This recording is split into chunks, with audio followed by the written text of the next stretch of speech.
예, 서울 영등포 갑 출신의 김영주 의원입니다.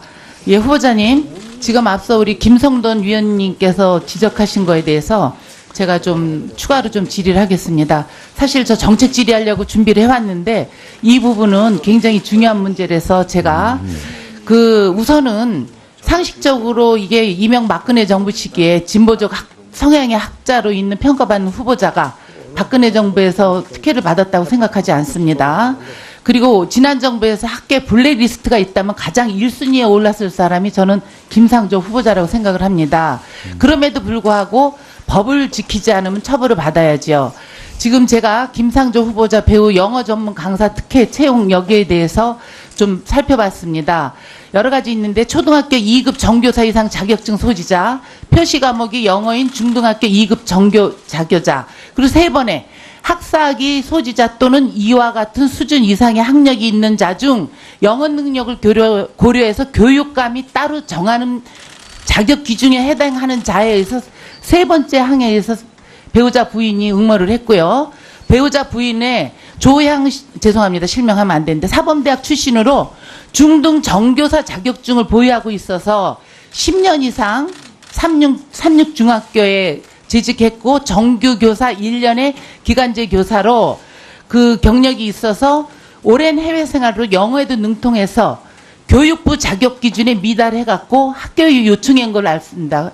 맞습니까? 네, 맞습니다. 예, 그래서 이게 사실이라면 학교하고 교육청의 문제지 후보자 본인의 문제는 아니라고 생각해서 이 문제는 나중에 다시 한번 답변해 주시기 바랍니다. 네. 예, 정책 질의하겠습니다.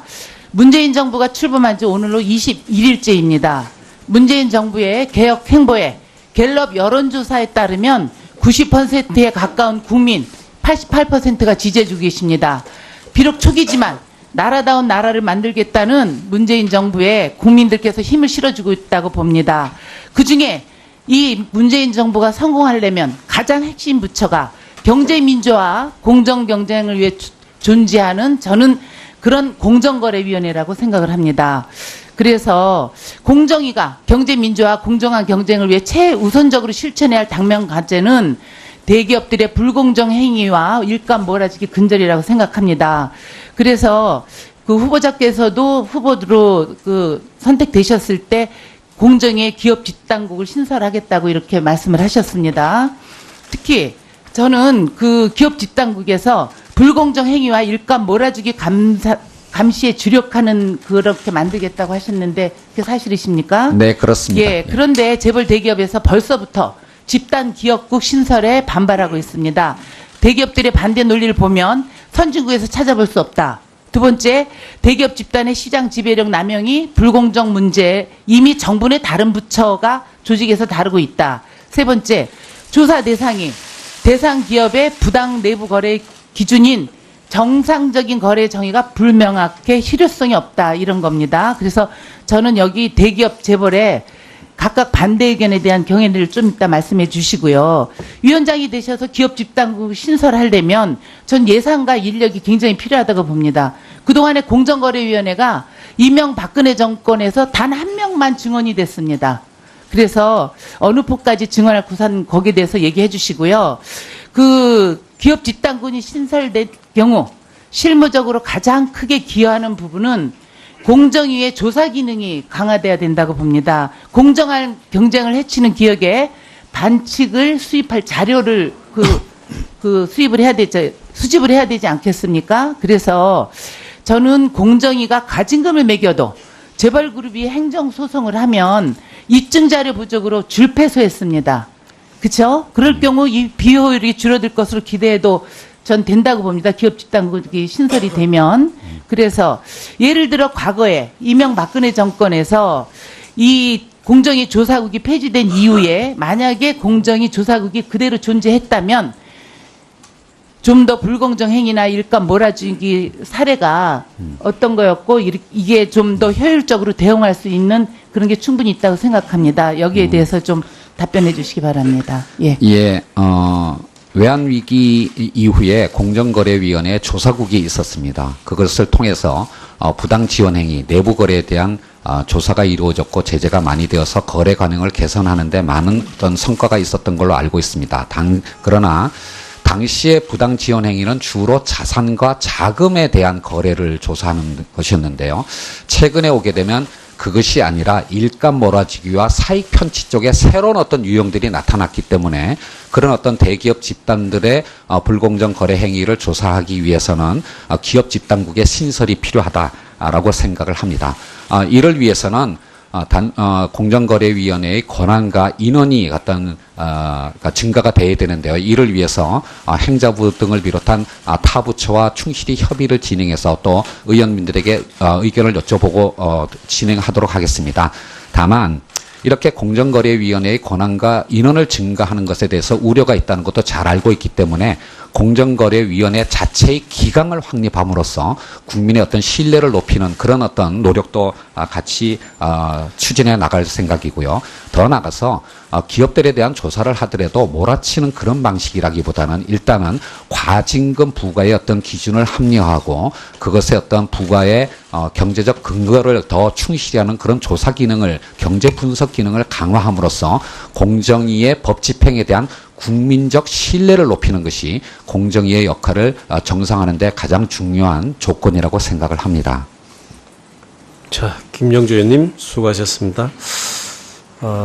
다음은 자유한국당의 존경하는 김성원 의원님 질의해 주시기 바랍니다.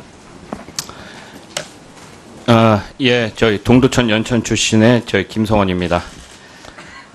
우리 방금 저희 김영주 의원님께서 말씀하셨듯이 문재인 정부의 성공을 바라는 마음은 저희도 똑같다는 말씀을 먼저 좀 드리겠습니다.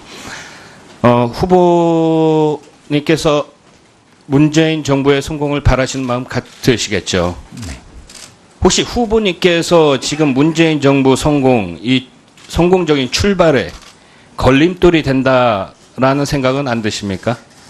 지금 문재인 대통령께서 밝히신 5대 비리에 대한 고위공직자 배제 원칙에 많은 의혹들이 그다음에 거의 이제 사실로 되고 있는 이 상황에서 우리 후보자님께서 문재인 정부 성공에 내가 걸림돌이 되는 건 아닌가 이런 생각은 안 드시는지 한번 여쭤보고 싶습니다. 대통령과 국민께 많은 심려를 끼친 거에 대해서는 송구스럽게 생각을 합니다만은 지금 저에 대해서 제기된 의혹의 상당 부분은 사실관계에 대한 오해에서 비롯된 거라고 생각하고요. 오늘 청문회 자리를 통해서 충실히 설명드리도록 하겠습니다. 네, 그렇게 되기를 좀 바라겠습니다.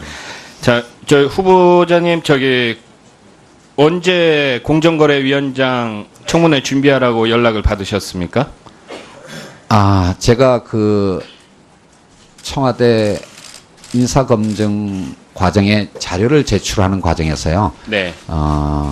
비밀 서약 의무를 아니, 언제 자료 제출 말고요. 언제 연락 받으셨습니까?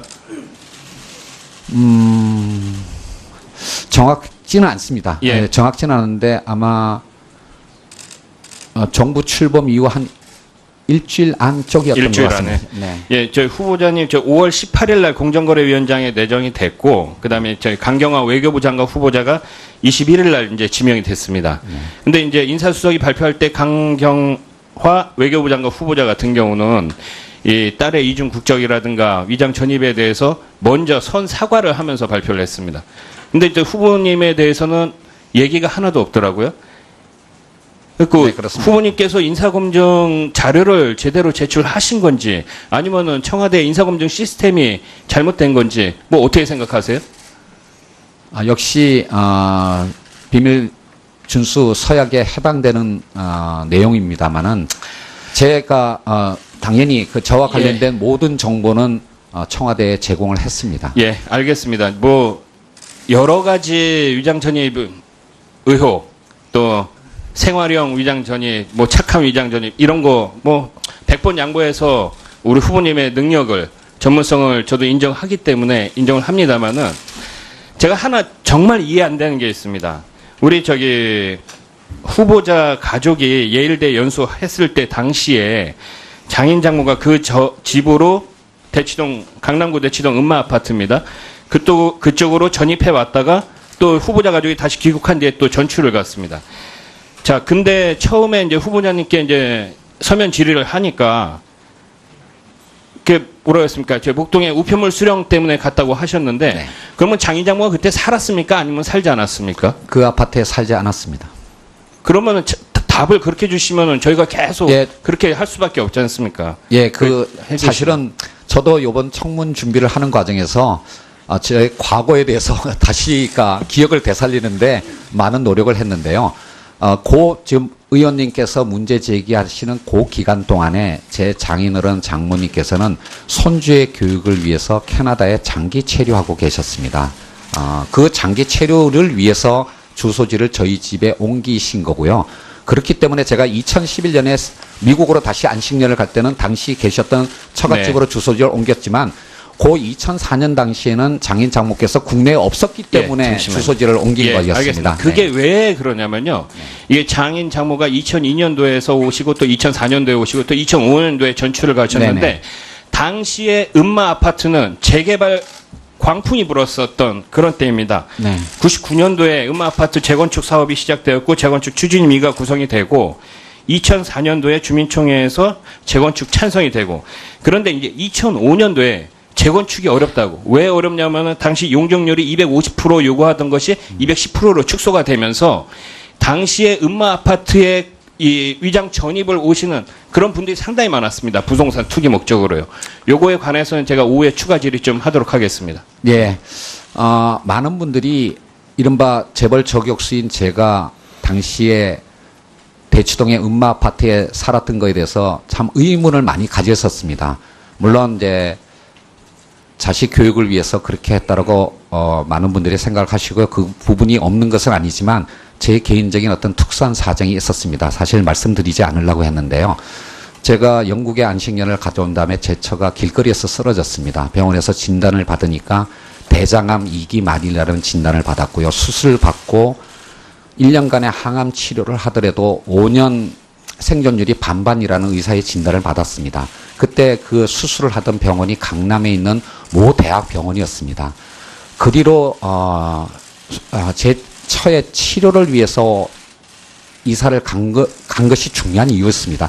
그런 상황이기 때문에 제가 음마 아파트에 살지 않으면서도 이사를 갔다 이렇게 위장 전입을 했다 이렇게 말씀하시는 거에 관해서는 참 제가 안타까운 마음을 갖고 있고요. 그러니까 이 부분에 관해서는 정말로 전세 계약서가 있었다면 충분히 소명이 됐을 텐데 불행히도 그것이 보관하고 있지를 못한데요. 다만 제가 그 음마 아파트에 관리비를 납부했던 은행 기록들은 갖고 있으니까 의원님께서 확인하실 수 있을 거라고 생각을 합니다.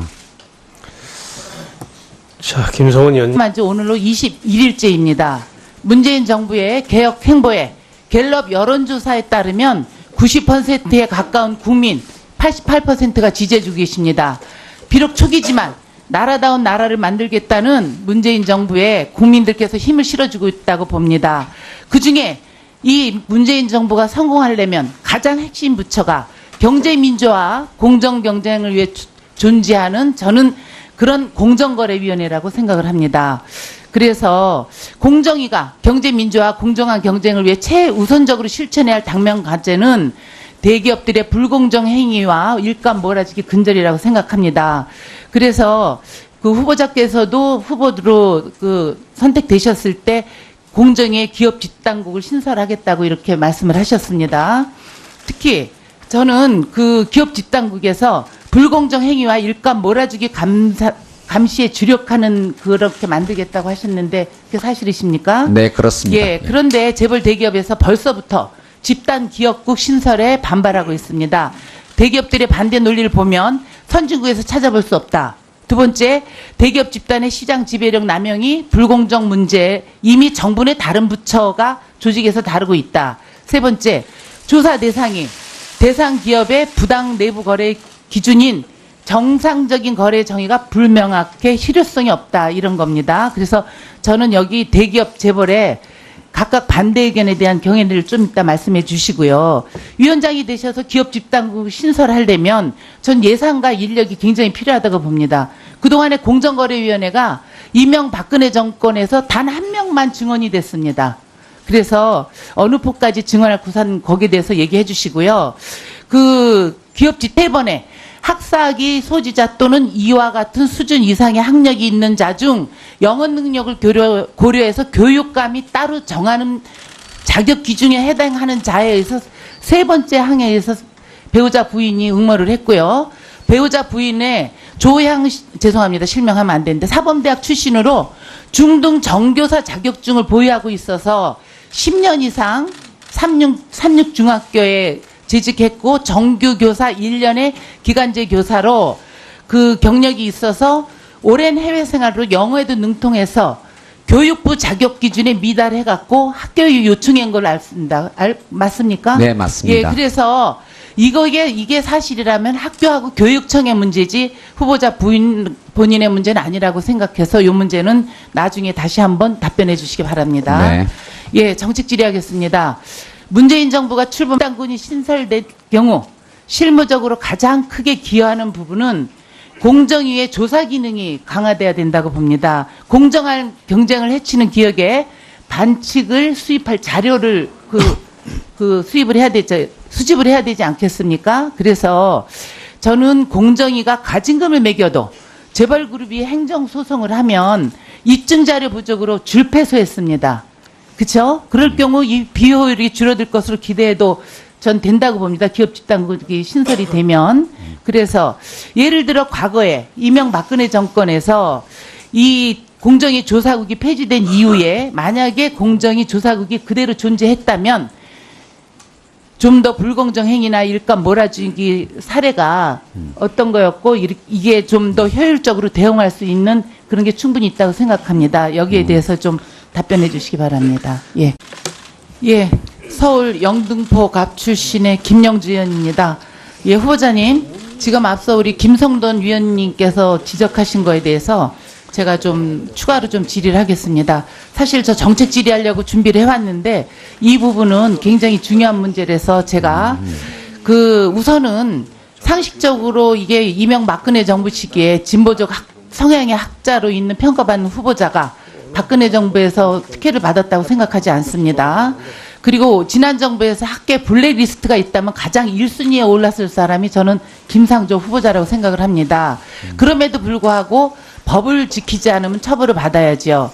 지금 제가 김상조 후보자 배우 영어 전문 강사 특혜 채용 여기에 대해서 좀 살펴봤습니다. 여러 가지 있는데 초등학교 2급 정교사 이상 자격증 소지자, 표시 과목이 영어인 중등학교 2급 정교 자교자, 그리고